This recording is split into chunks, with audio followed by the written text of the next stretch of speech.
Hello, today we're reviewing a game between John and CJ. It was played online correspondence.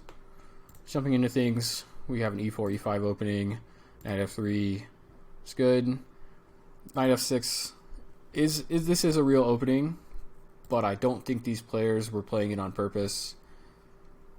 This does leave the e5 pawn hanging. Now it is a real line, it's very complicated and I don't know it that well, so I won't go too deep into that, but as far as my prep goes, taking is good for white, and I think a more normal thing to do is probably knight c6. I think is the main line for the Ruy Lopez or a Spanish game. But in the meantime, this pawn is hanging. White's pawn is technically hanging, though it is so challenging to take it that instead of bishop c5, if black were to take the e4 pawn, I don't know the line that well, but I do know that this is very complicated. It gives white a huge lead in development, and things are pretty crazy. So this pawn is hanging technically, but in order to realize that advantage, a very, very crazy line that some players know very well, that I don't, is possible. We have a symmetrical structure and castles. It's good. There we go. Now the e5 pawn is safe. Okay, so the thing with d3 is that usually you want to play d4 after c3. A lot of times the line will go something like this, and this is very thematic to play d4 at this time. Black is basically forced to take due to the fork. There's an intermezzo or an intermediate move to play here. It's e5, forcing the knight away, and since the bishop is on c4 instead of its usual square of b5, because knight f6 was played before knight c6, this knight struggles to find a home, cannot go to d5, which is usually its place to go since the bishop isn't usually covering that square. So things will get crazy. And I don't know the exact line, but I do know with this line white has a ton of advantage, just in like tempo, but black is castled, so things aren't too terrible. So you can't actually play d5 due to this, but yeah. So that's the thing with d3. It looks solid, and it is solid. It protects the e4 pawn because the e4 pawn would be hanging after castles. But anyway, in the game, yeah, d3 is fine, and we have a very symmetrical structure. This fried lever does not work due to the black pieces being so well developed and castling in response. So this probably a wasted knight move. We should have gotten some other pieces involved. And d5 was played. This is a good move. It stops, but I think castling was probably better, or at least more human and reasonable, but d5 is still strong. Okay, in the meantime, the natural move was to take with the pawn. This pawn is attacked twice, but only defended once. Everything looks good here, so now it's defended twice and attacked twice. And things get a little crazy, and since black is still not castled, things just get really out of hand. Maybe defending that knight with another knight. Hard to say exactly what to do here. I think my recommendation for black would be just to castle in this situation. You've already moved this pawn. Don't move it again, probably before you get your rest of your pieces out. And castling was very safe. So this opens up the center before one side is castled, and that gives the side uncastled a disadvantage. Okay, good. All of black's pieces are developed, and that's really strong. And eventually, this knight can be taken with some sort of tempo, forcing the queen to move away and defend this bishop that would be under attack. Okay, taking the bishop. I think that's very good. It destroys the black pawn structure. Okay. I can't really say why queen d6 was played. It seems that this knight is hanging and that probably should have been taken. Okay, now, yep, so a desperado sacrifice is to take a piece that's hanging and try to get some value out of it. And in this case, since the bishop is worth basically what a knight is worth, the knight got full value, and now white is up a piece.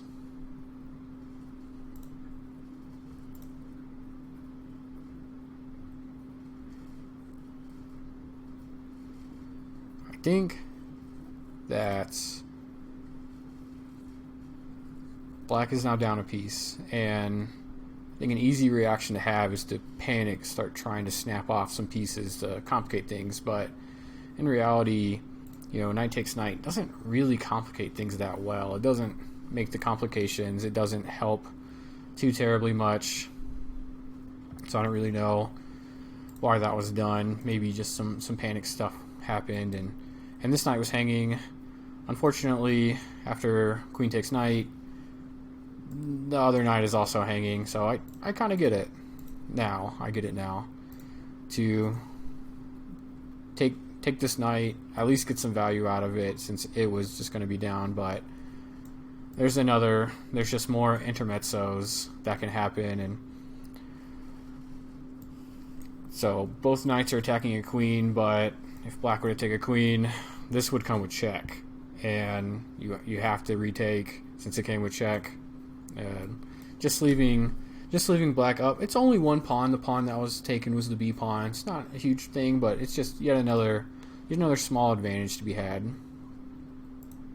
And now the black queen recaptures the knight. Lining up the queen to king. Great move. I don't see anything hanging. This looks really fantastic. I think something also to look out for is that with black preparing to castle, this diagonal will eventually house a rook on it. And I'm not suggesting to play hope chess, but a4 looks like a move with very few downsides. It helps protect this light squared bishop. It gives the bishop a place to go. And if castling were to happen, you know, bishop a3 looks really strong. But in the game, queen e2 was played, which I think was a very strong move. White is probably prepared to open up the center because this pawn has two defenders to only one attacker, so that's not enough. But after d4 is played, and because queen e2 protects the bishop, everything looks pretty solid and airtight. Okay, castles queen sides. Gets out of that, you know, gets out of this pin, and okay, this looks good. So I think castling either direction is probably good. This does lose a pawn. Let's actually follow this line correctly and see if it definitely loses a pawn. You know, the pawn I'm talking about is the g pawn. I don't see a way to protect the g pawn. Now, I don't know if taking the g pawn is such a great idea because it opens up this file that your king is on.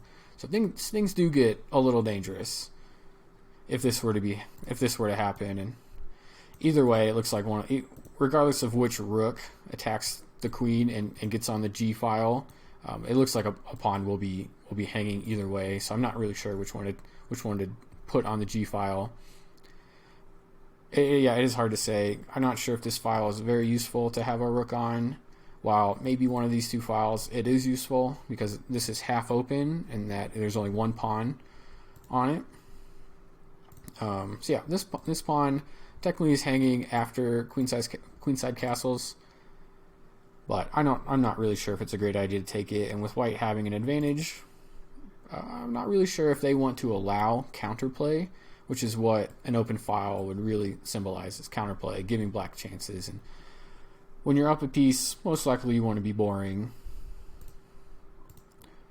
Oh, queen g4 was played. Perfect. So that's great. There was also a hanging pawn on f7. Oh, so this does lose a bishop here. So maybe just always look for pieces that are hanging, or if pieces that are connected to your queen or connected to a defender. So always watch out, line of sight. White was up a piece, So this just gives a piece back. Not anyone's favorite, but the game is now equal. No one is losing horribly, and the game continues on. Okay, I'm not sure if this was the best move. Pretty easily kind of defended and attacked back with f6. And this pawn is now hanging, so maybe bishop d2 would have to be played. Not sure. But going back, looks like f6 was played. Bishop e3. Just not realizing this pawn is still hanging. Not that I'm sure it's the best move to take this pawn, though it does look like a good pawn that kind of holds a lot of stuff together. Because now the sideline I just want to explore. If black were to take, let's see if white can win a pawn. It doesn't really look like white can win a pawn here, just due to how much defense is happening on the e5 square. Well, back to the game. It looks like a kingside attack is starting to happen. This pawn is hanging. I think maybe what would have happened if black had taken here. Take it back with the pawn. Okay, so yeah, maybe taking with the pawn doesn't look like a great idea, but taking this pawn, the c3 pawn, does look pretty promising.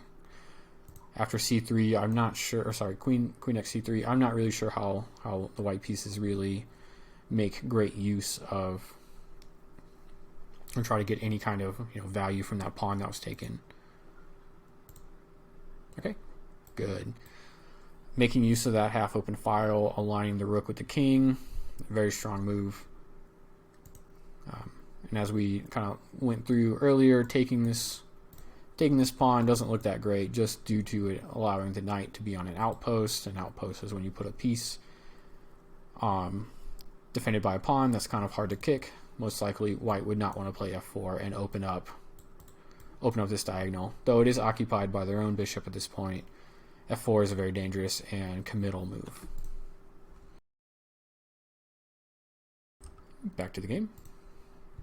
Okay, black does take that pawn. I don't see a way to punish black, but now since the rook has been activated, rook b3 looks good. I'm not 100% sure where to put the queen after this, but one of the reasons rook b3 is so good is that it comes with tempo, and you can double up your rooks very quickly. So almost, within the space of two moves, white can really get a good battery going against. In this line I'm talking about, white can really get a really good battery after queen e4. Attacking the queen, forcing the queen to move. I'm not totally sure. This would be so bold to take the c2 pawn and allow this. Yeah, I'm not really sure what the whole line looks like, but this looks really dangerous for black. But so that didn't happen, just an idea. But good job activating this rook. Okay, black now takes, threatening this bishop, forcing it off a very important diagonal. It's defended, so it's attacked twice. It's defended 3 times, and that seems like a good number. Or it is a sufficient number to not blunder that pawn. Okay, rook b3 was played. I think it's a really strong move. Okay, queen c5. That looking dangerous. I understand that right now things look very safe and under control, but putting your queen on the same diagonal that a bishop is on, it's easy for things to get complicated and to get out of hand. I think maybe a better move, keeping the queen in the center, but keeping it off that diagonal. It's hard to say exactly what to do, but queen c5, putting it on the same diagonal, very dangerous. And immediately, white wants to open it up. White's pieces are centralized. Look how much of the center white has. I mean, there's 3 pieces just in the game. Now I understand this rook is looking at a center pawn, but this pawn's so weak. It's not supported. It has no e pawn to help it out. It was the e pawn. I think black was probably worried about battering checkmate, but this move there were so many things to try to tighten up and defend that this move, in my opinion, just totally blows a tempo that's really necessary, in my opinion. I think at this point, the black pieces maybe could consider offering a queen trade and seeing what happens after that. This helps tie down this piece, and, tries to keep everything locked up. Unfortunately, I did overlook this, but if queen e5, this knight is gone because this pawn is pinned. So yeah, this queen trade would not work in black's favor. It would just blunder a piece. But yeah, I think just trying to get off this diagonal, it's very soon going to open up while still keeping an eye on the knight, which is, it's not hanging, but it's not defended by anything due to this pin. And with queen d5, the rook does protect. It doesn't force anything, but like it holds everything together, and it's just a very centralized piece in this position. It's as central as the white queen. Okay, moving forward in the game, white does take. Can we take back?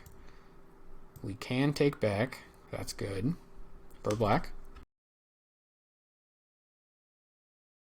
Oh, a little bit of spoilers there, sorry. In the game. Oh, I think I missed that in my line. Sorry, I know I'm jumping around here. Is that black cannot take with this knight. Mate in 1 would happen immediately. How? So this pawn looks strong. Trading, it's the exchange plus a pawn, so it's not that bad. And the exchange is when you trade a minor piece or a knight and a bishop, knight or a bishop for a rook.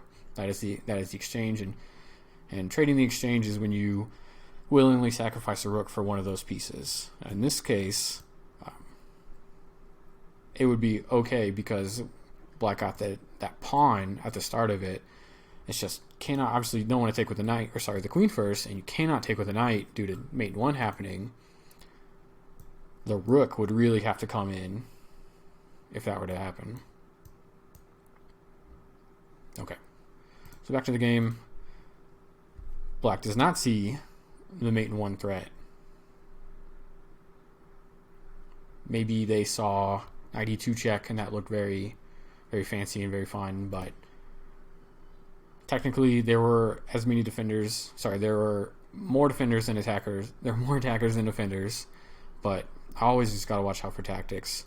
And unfortunately for white, doesn't quite get the order right. Rook b7 is still okay, but yeah, that was definitely a missed opportunity.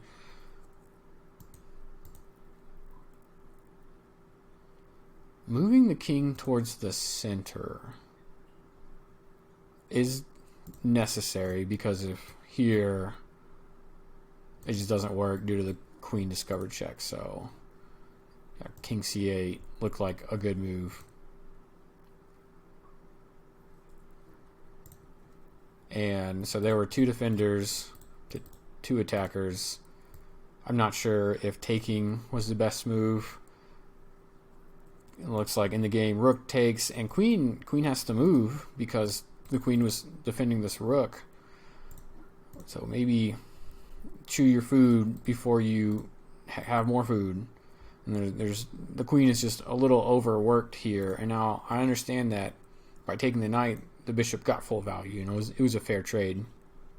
But when your opponent's king is so precarious, try to keep all the pieces on the board. Queen f3, that's good, keeps the line of sight.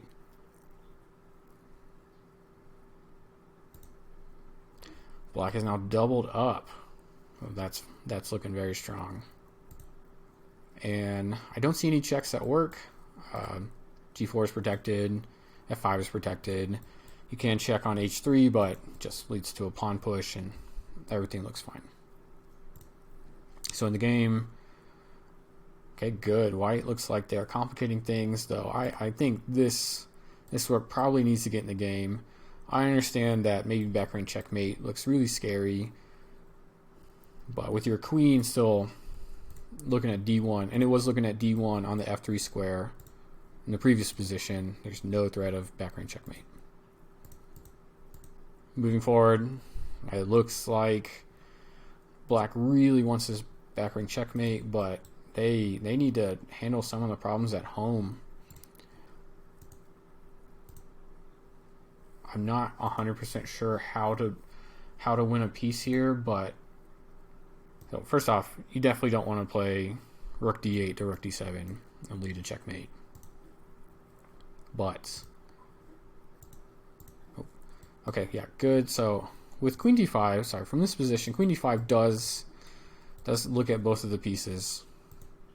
So that's good. That's one way to try to force a trade. But I think, you know, it's definitely not forced due to the b8 check. And yeah, I don't see a way to win a piece immediately, but this at least looks like a fun line. And this pawn move no longer works due to the follow-up checks, and you can really start gobbling things up. So we're back to the game. Queen d5 was played, looking at both pieces. Neither piece is hanging. The queen is defending the rook. Queen is defended by the pawn, but the rook is being looked at twice. There are two attackers to one defender. And rook b8 was played, great. King d7, only legal move. Queen h3, good. And now what happens? So in this position, I'd probably recommend, okay, good, and it was played rook c1. It's keeping the pressure on. I don't know the exact best order, just looking off the top of my head, but I really like rook c1 just due to getting all your pieces involved. All of black's pieces are involved, so why not get all of your pieces involved?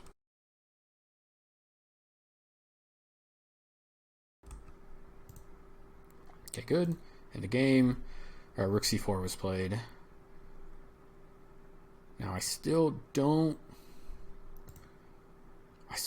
see any forcing lines.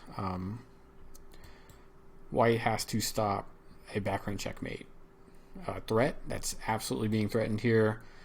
Since queen h3 was played, losing that line of sight on d1 square, white has to be very careful. And just taking is good. It at least solves a problem.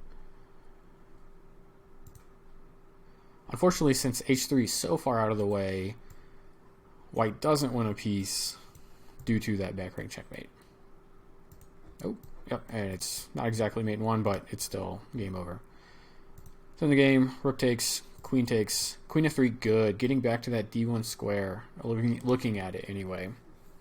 Let's follow the game here. Rook d5, perfect. So this piece was hanging, and it found a use. That's really good. Oh, there's plenty of follow-up moves here. And since these two pieces aren't connected, well, this follow-up move would lose the game, so don't listen to my advice on that. But yeah, there's plenty of moves here to do. I think really gotta defend this back rank. I think now's the time for h3. Moving the rook back. I think h3 probably would have solved the problem more permanently, but this is still good. Good to keep pieces on the board. Wasn't doing a ton back here anyway, so rook b1, not a bad move. King d7, so king safety, clearly important. But we're technically, I think we're in an endgame here. I don't know exactly what defines an endgame, or usually it means when queens come off the board, but I would say enough pieces have come off the board, we're in an endgame. And in an endgame, kings are very strong. Keeping it closer to the middle, or putting it away from the middle, is not always the best move in this kind of endgame. You want to keep your pieces maybe over here, which is away from the center, but it'd be protected and gets it close to the pawns. So, but what I'm trying to say is that keeping your king on c6 wouldn't have been terrible. It looked pretty safe there, and it was towards the middle. And eventually, these pieces will come off the board, and the closer your king is to the middle, the more power it has, and all sorts of good stuff. Okay, g3 is played. Good, I like it. f5, this piece was hanging, so it's not hanging anymore. Solid.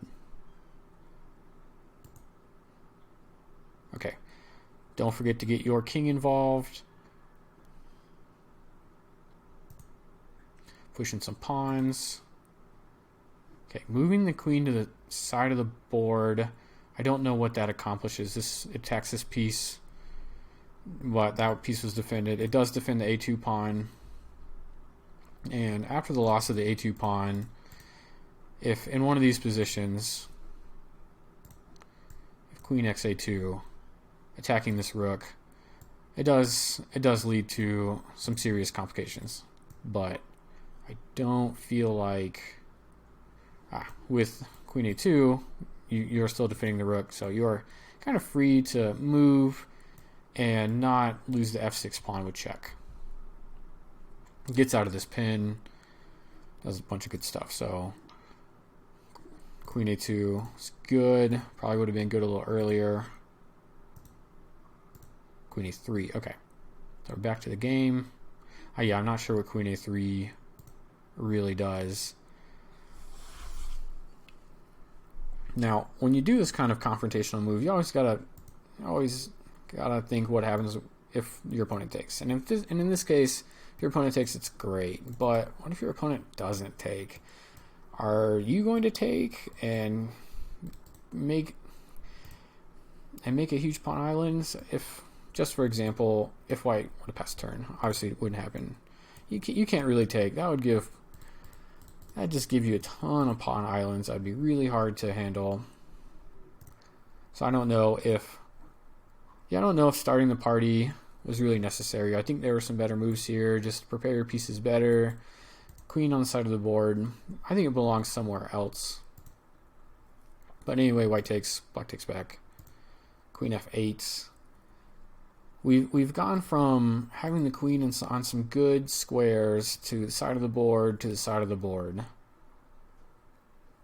Now I understand that this king looks very unsafe and it can be checked several times, but I don't know exactly if there's a checkmate somewhere in here. I don't see it yet.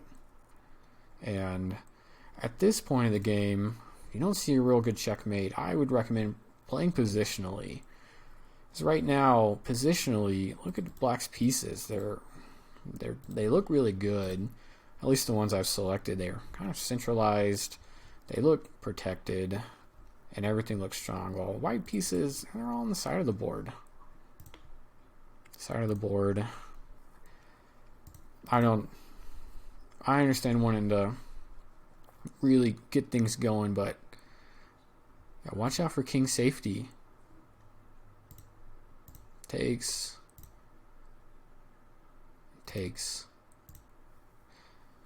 Wow. Okay. This was crazy. I think this was too much. You've now put white pieces are now on totally wrong side of the board. White's king is just totally in the wind here, and crazy. There's most likely in this position a checkmate. White's pieces are nowhere to be found. Can't move here. Now, I don't see a checkmate right this very second, but it would be so hard for black to get out of this. Yeah, I'm just making moves here, but that was checkmate. So just with some playing around, watch out when your pieces are on the wrong side of the board as your king. And this is tough. Setting up mate in one, but it's just too slow with your own black king hanging out. That was too slow. Let's back up one. Okay. I do like queen e8. It cuts off this diagonal, forces the king. King's only got one safe square here. So now it has a few squares, and this diagonal is open. D8. Yeah, only one legal move. I don't know. Yeah, I think rook d8 was probably pretty good. Just keep the checks going. Forking. Good job. Okay. We forked. We've taken. King looks safe. White looks in a solid position here. Taking a pawn. Why not? Threatening this pawn. You've now got your pawn. Open file. But again, This queen is now on the side of the board, and some of these easy checks are coming in, and where's the legal move? Okay, and there's the game. Just desperately have to watch out for the checks. Now queen f6 check. You just get in there. Get in there. And yeah, there looked like don't blunder your entire queen. No, definitely missed that one. Nobody's perfect. Oh, let's look here. What can we do?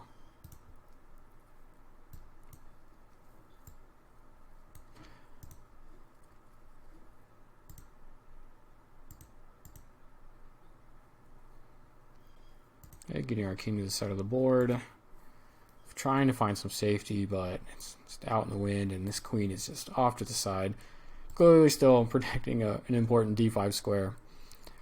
Please excuse my stupid line earlier. I think this is decent.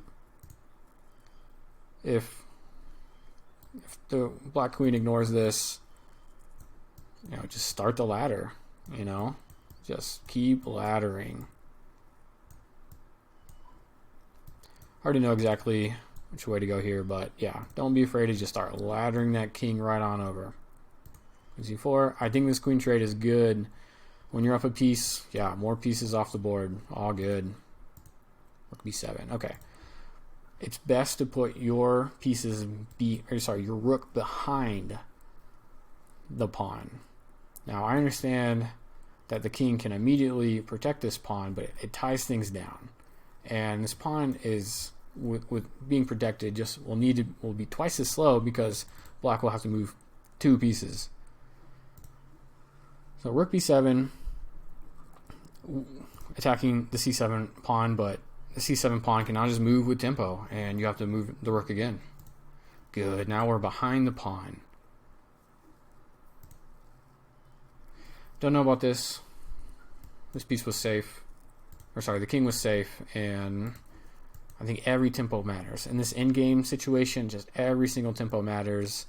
White cannot move over and attack the piece. Or can, but it'd be a waste of time.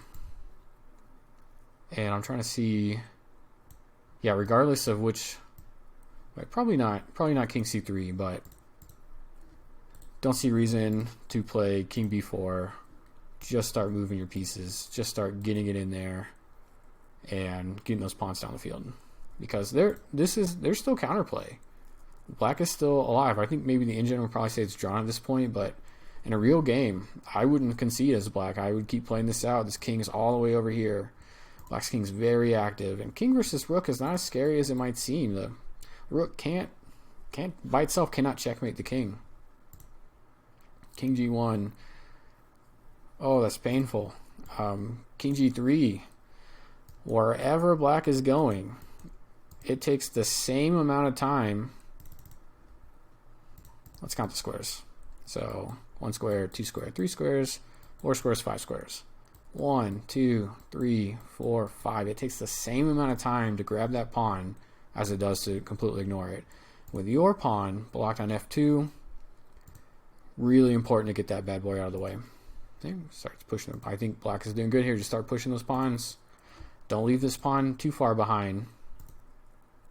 And white's doing a good job getting their king involved.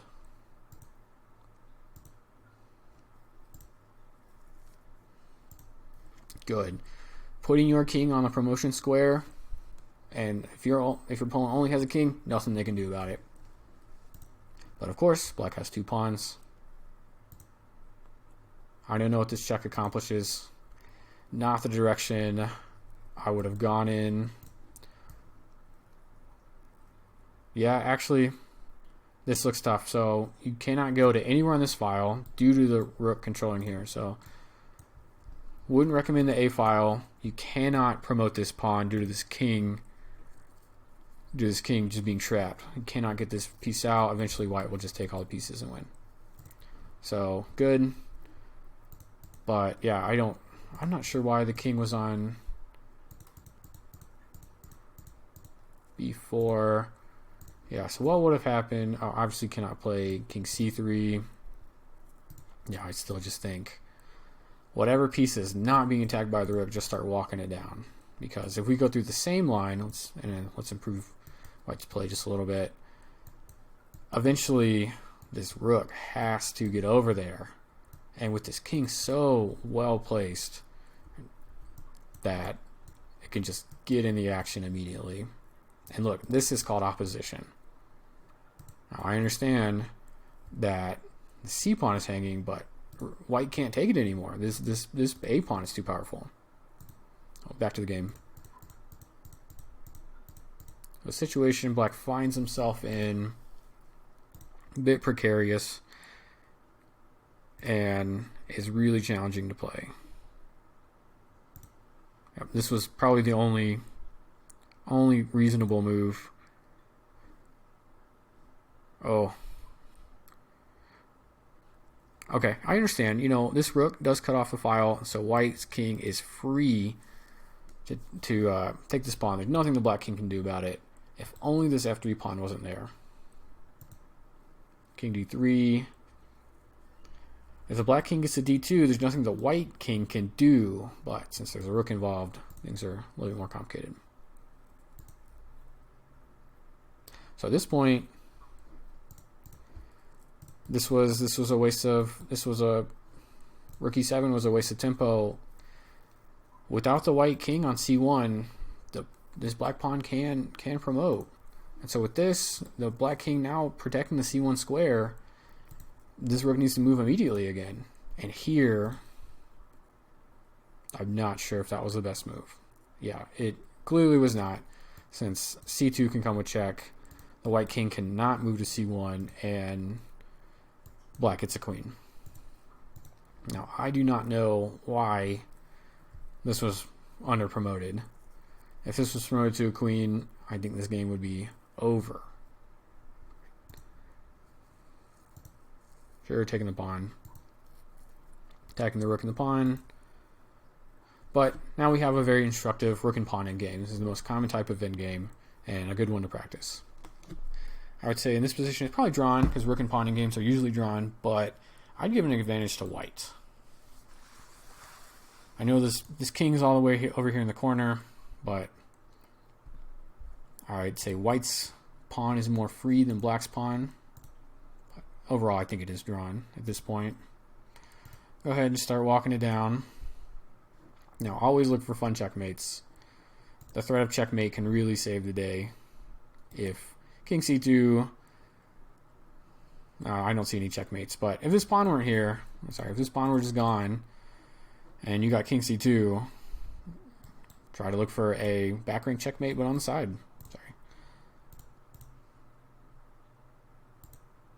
Okay, in this position, black's king needs to be uncheckable. It needs to be uncheckable. And good. Okay, just clearly drawn. Just dropping this pawn. Okay, drawn, this drawn. Okay, overall, a very instructive game. Let's check it out with the engine real quick. See what I missed.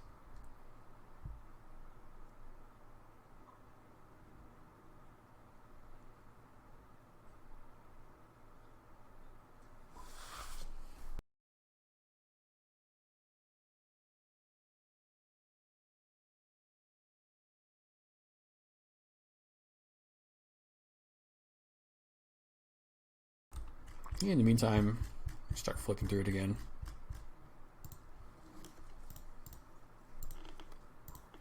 Bishop c4, yeah.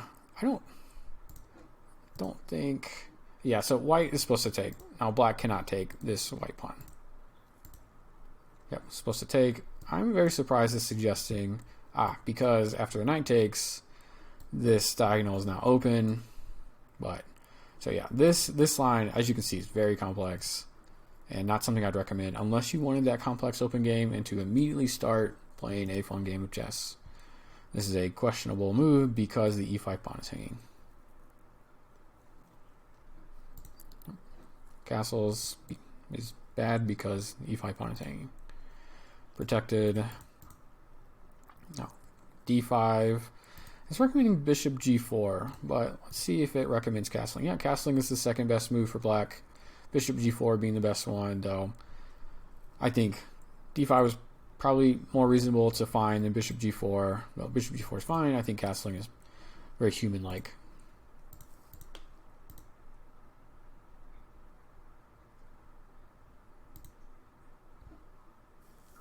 Now, the main line, yeah, is to this bishop. It doesn't really have a lot of great places to go. Sure, it can give a check, but with the knight defending the c6 pawn, it's inevitably going to be taken. Not sure which direction to develop the bishop. I don't have a huge problem with knight x d5. Let's see. I see. So fun tactics because of this move, and it looks reasonable because equal number of attackers defenders, but there's a tactic here.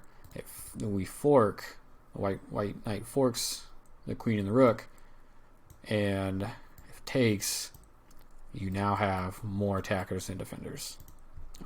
Very interesting. That would be a high level tactic to find. Yep, we talked about that.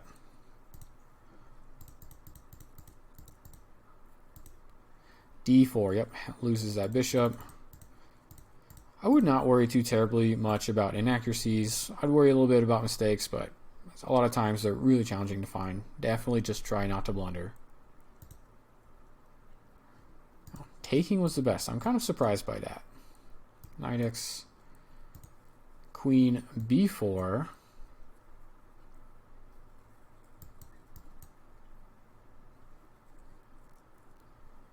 And with this line, I'm not really sure what it accomplishes, so I wouldn't worry about queen e4 too terribly much.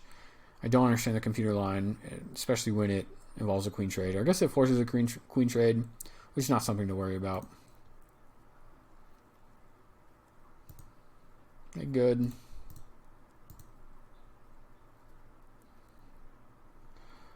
Checkmate is now unavoidable. Sorry, that is after this move. Okay.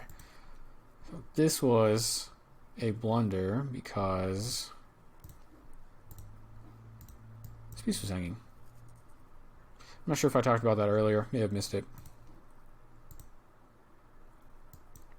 Yep, blunders, mate in one, just took them the wrong way. Game is looking even at this point.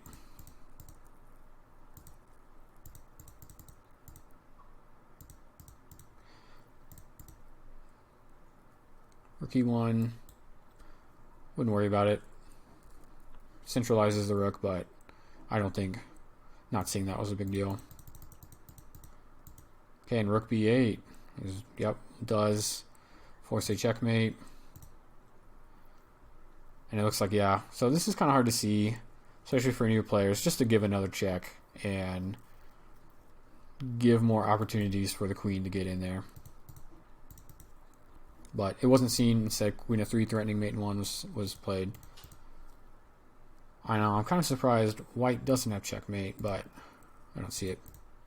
Okay, the rook is lost.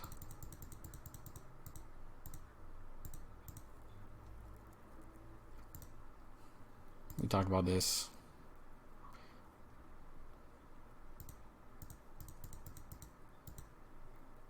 Okay, here's where I think several minor inaccuracies kind of start piling up for the white pieces. I would not worry about going from plus 82.8 to mate in 29. Yeah, moving off the c1 square. I understand this pawn was looking juicy, but yep, this blunders, allows a queen. And of course the under promotion was also a blunder. Okay, and that's the game. Thank you for watching.